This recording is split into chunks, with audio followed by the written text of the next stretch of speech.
This is Brian with ScreenFiles.com in review. And what I'm looking at today is Yorgos Lanthimos' The Killing of a Sacred Deer from 2017. And if you've seen any of my reviews, you probably noticed that I complain more than a few times about movies that aim for the lowest common denominator. And sure, some of those movies are genuinely enjoyable, but at the same time, the movies tend to be very much unchallenging. The Killing of a Sacred Deer is different. It is a remarkably challenging movie. And in fact, I think it's so challenging in terms of the viewing experience that you'll be thankful for those movies that are really easy to grasp and offer that quick gratification. In the sense that I don't know what was in Yorgos Lanthimos' head when he was directing this. He co-wrote it. Though I would like to read that script because I think it would offer a lot of clarity the movie doesn't. And keep in mind, the parts of this movie which aren't clear by design.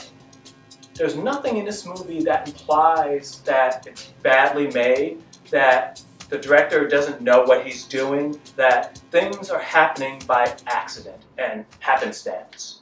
That is not the case with The Killing of a Sacred Deer. Everything seems deliberate, every step planned, but the destination is just so bizarre. And as you know, watching this channel, I love genre movies. And The Killing of a Sacred Deer is, in my estimation, very much a genre film. In fact, I think it's a horror film. And I come to this conclusion based upon its similarities to another well-regarded horror film, by most in any case, which is Stanley Kubrick's The Shining.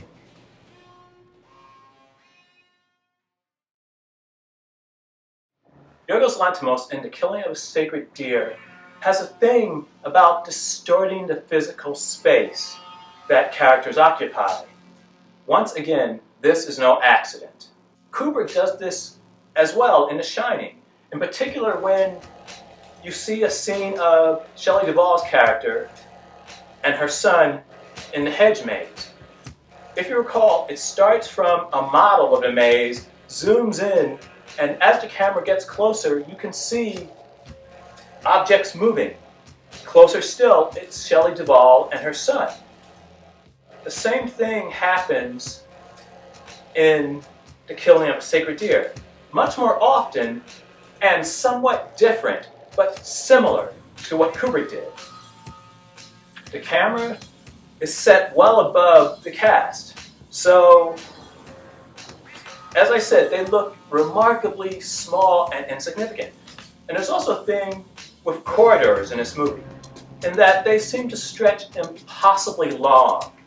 It is really odd, and this slight distortion of the environment that they're in reminds me somewhat of what James Wan tends to do in his supernatural films, particularly *Malignant*, but he's done it in many others, in which he distorts the dimensions of the space. When Wan does it, it doesn't come off as well, I think, because he seems to be doing it just to fit things into space and to be able to pull off certain action pieces. Conversely, when Yorgos Lanthimos does it, it's for a more interesting purpose, because it's not necessary. You can just picture a hall, but when he does it, the hall just seems to go on and on and on. Once again, somewhat in the vein of what Kubrick was doing in The Shining. Then there's the music, which for most of The Killing of a Sacred Deer sounds very similar to the music Wendy Carlos did for The Shining. It's very minimalist and only comes into its fore, perhaps, the last third of the movie. For the most part, though, it's more sounds and ambient type noises, which is very much what Wendy Carlos did in The Shining. Then there's the way characters speak to each other in The Killing of a Sacred Deer. Their speech is very halted, very stagey. it doesn't at all read like two people who, in some instances, love each other, talking this way to each other. It feels not forced, but it feels stagey, almost as if it's a play. And as I said earlier, there are no accidents in this film in that sense of the word. So that staginess, that awkward dialogue is deliberate. It's worth mentioning also that The Shining is a supernatural film, but it's what I could call vaguely supernatural, in the sense that Jack Torrance, Jack Nicholson, he saw ghosts, but then again, he was losing his mind, and they were more able to influence him in that state. Conversely, his son also saw these entities, but not nearly as much. And if you take it from the perspective of everyone else in the movie, Jack Nicholson's character went insane. The ghost, for the most part, was all Jack Nicholson's thing, though as I mentioned, his son saw them as well. And that's the thing about the killing of a sacred deer. What happens can only be explained via supernatural means. There isn't any other framework to put it in. And when you look at it that way, it's a really creepy horror film. Somewhat abstract, somewhat evocative of Stanley Kubrick, but still a horror film.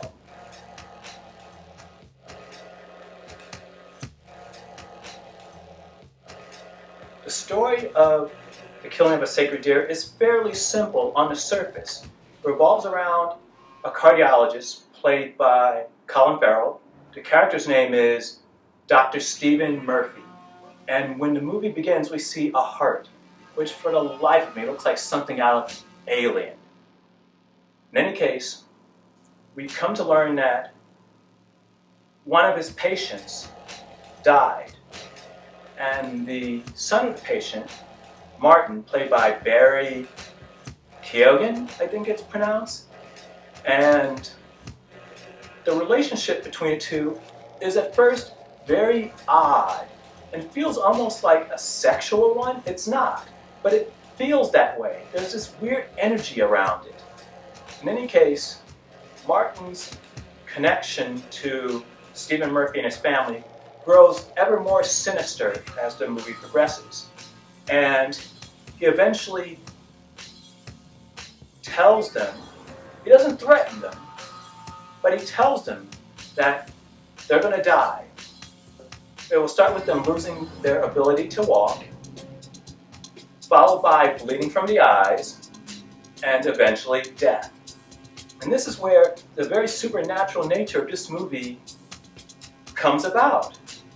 There are no curses in this movie. There's no magic. There's nothing overtly supernatural about it. But the first person afflicted by this curse is Stephen's son. He loses the ability to walk, and he eventually begins to bleed from his eyes. How Martin is doing this is unclear. Once again, supernatural. That's the only explanation I can find.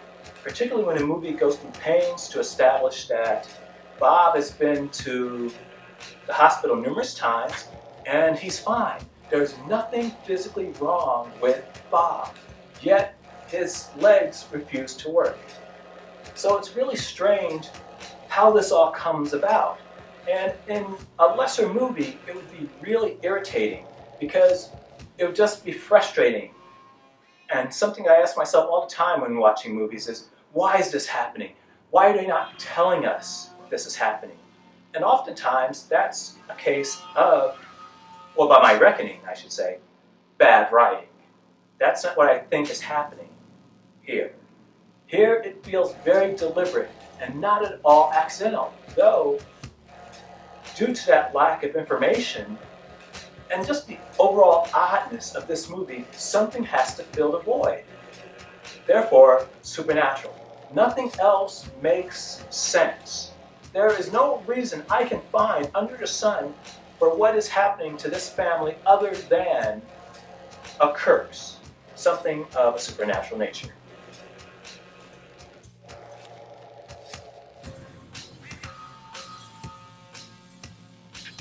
Which leads to my overarching theory about what this movie is about. I honestly think it's a story about karma and justice, in the sense that, as I mentioned earlier, Stephen Murphy killed Martin's father. And it's also mentioned earlier that he was drinking at the time, not drunk. He was known as drinking prior to the surgery, which the movie implies contributed to the death of Martin's father. And Martin almost feels like the universe balancing itself, calling for a sacrifice from Stephen if he wants to stop the plague, almost biblical in nature, that is afflicting his family. This is what makes the ending of The Killing of a Sacred Deer particularly shocking, because Stephen decides to make a sacrifice. And I wonder if by killing of a sacred deer, instead of D-E-E-R, they meant D-E-A-R, because he has to sacrifice someone he loves to end what's happening. As I said, The Killing of a Sacred Deer is fascinating. It is challenging. It is interesting. It's gorgeous to look at. It is a very thought-provoking movie. Though I'm thankful every movie is not like this, because it would probably drive you mad. So what do you think? This is Brian with ScreenFiles.com in review. If you agree, disagree, let me know down below. And as usual, consider a like or a follow. Peace.